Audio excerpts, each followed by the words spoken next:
आदरणीय अध्यक्ष जी, यहां पर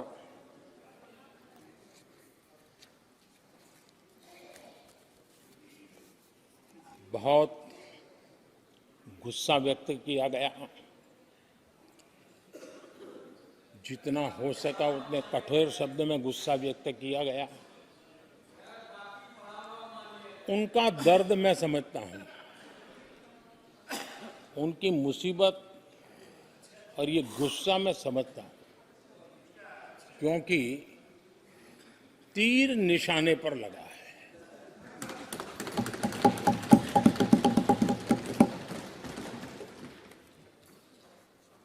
भ्रष्टाचार पर एजेंसियां एक्शन ले रही हैं, उसको लेकर भी इतना गुस्सा, क्या क्या शब्दों का प्रयोग किया जा रहा है। आदरणीय अध्यक्ष जी, 10 साल पहले हमारे सदन में, पार्लियामेंट में क्या चर्चा होती थी? सदन का पूरा समय घोटालों की चर्चा पर जाता था, भ्रष्टाचार की चर्चा पर जाता था, लगातार एक्शन की डिमांड होती थी। सदन यही मांग करता रहता था, एक्शन लो, एक्शन लो, एक्शन लो। वो कालखंड देश ने देखा है, चारों तरफ भ्रष्टाचार की खबरें रोजमर्रा।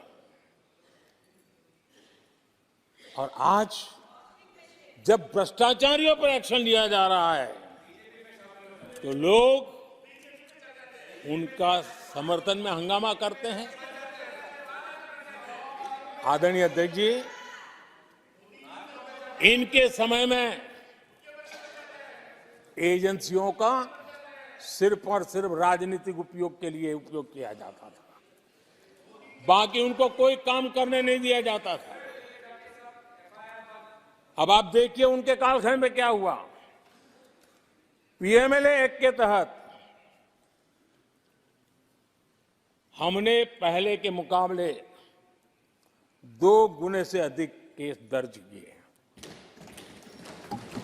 कांग्रेस के समय में ईडी ने 5,000 करोड़ रुपए की संपत्ति जब्त की। हमारे कार्यकाल में ईडी ने 1 लाख करोड़ रुपए की संपत्ति की। देश का लूटा हुआ माल देना ही पड़ेगा। और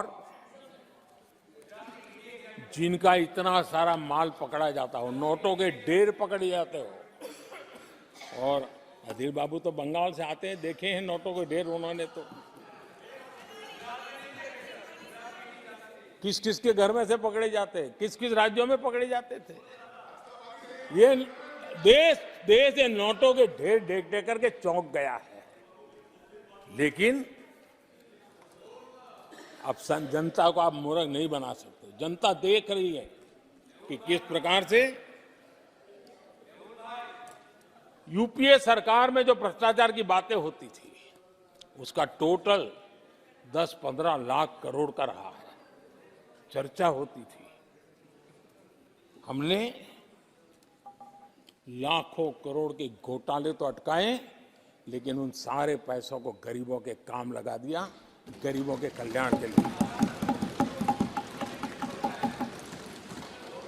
अब बिचौलियों के लिए गरीबों को लूटना बहुत मुश्किल हो गया है। Direct benefit transfer, Jan Dhan account, आधार, मोबाइल, उसकी ताकत हमने पहचानी है। 30 लाख करोड़ रुपए से ज्यादा रकम हमने लोगों के खाते में सीधी पहुंचाई। और अगर कांग्रेस के एक प्रधानमंत्री ने कहा था कि 1 रुपया भेजते हैं 15 पैसे पहुंचते हैं, अगर उस हिसाब से मैं देखूं तो हम जो 30 लाख भेजे हैं, अगर उनका जमाना होता तो कितना रुपया कहां चला जाता, इसका हिसाब लगाइए।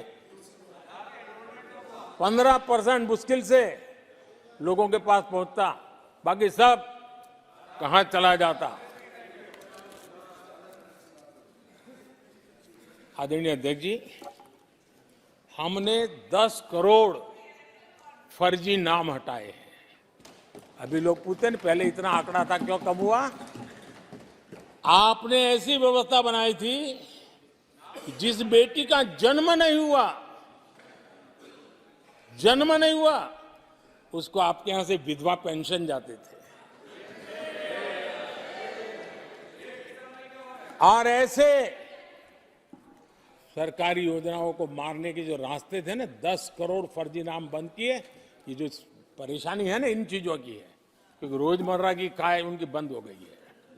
आदरणीय अध्यक्ष जी, हमने ये फर्जी नामों को हटाने से करीब करीब 3 लाख करोड़ रुपया फर्जी हाथों में जाने से बचाया, गलत हाथों में जाने से बचाया।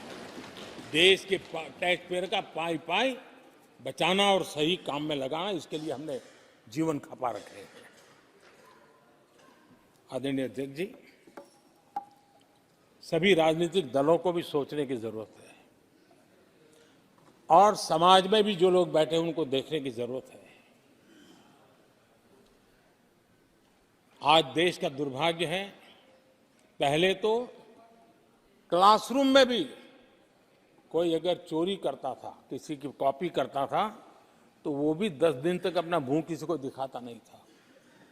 आज जो भ्रष्टाचार के आरोप जिन पे सिद्ध हो चुके हैं, जो जेलों में समय निकाल करके पैरोल पर आए, आज वॉशिंग मशीन से भी बड़ा कंधे पे लेकर के महिमा मंडन कर रहे हैं ऐसे चोरों का सार्वजनिक जीवन में। कहां ले जाना चाहते हो देश को तुम? जो सजा हो चुकी है, मैं ये तो समझता हूं कि आरोप जो है उनके लिए तो आप सोच सकते हैं, लेकिन जो गुनाह सिद्ध हो चुका है, जो सजा काट चुके हैं, जो सजा काट रहे हैं, ऐसे लोगों का महिमा मंडन करते हो आप? कौन सा कल्चर और देश की भावी पीढ़ी को क्या प्रेरणा देना चाहते हो आप? कौन से रास्ते और ऐसी कौन सी आपकी मजबूरी है?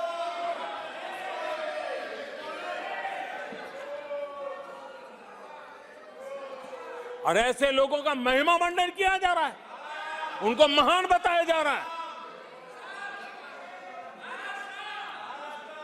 जहां संविधान का राज है, जहां लोकतंत्र है, माननीय अध्यक्ष जी, ऐसी बातें लंबी नहीं चल सकती हैं।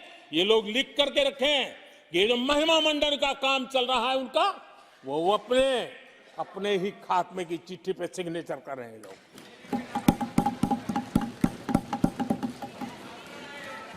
आदरणीय अध्यक्ष जी, जांच करना ये एजेंसियों का काम है। एजेंसियां स्वतंत्र होती हैं और संविधान ने उनको स्वतंत्र रखा हुआ है, और जज करने का काम न्यायाधीश का है। जज करने का काम न्यायाधीश का है और वो अपना काम कर रहे हैं। और अध्यक्ष जी, मैं इस पवित्र सदन में फिर से दोहराना चाहूंगा, जिसको जितना जुल्म मुझ पर करना है कर ले, मेरी भ्रष्टाचार के खिलाफ लड़ाई चलती रहेगी।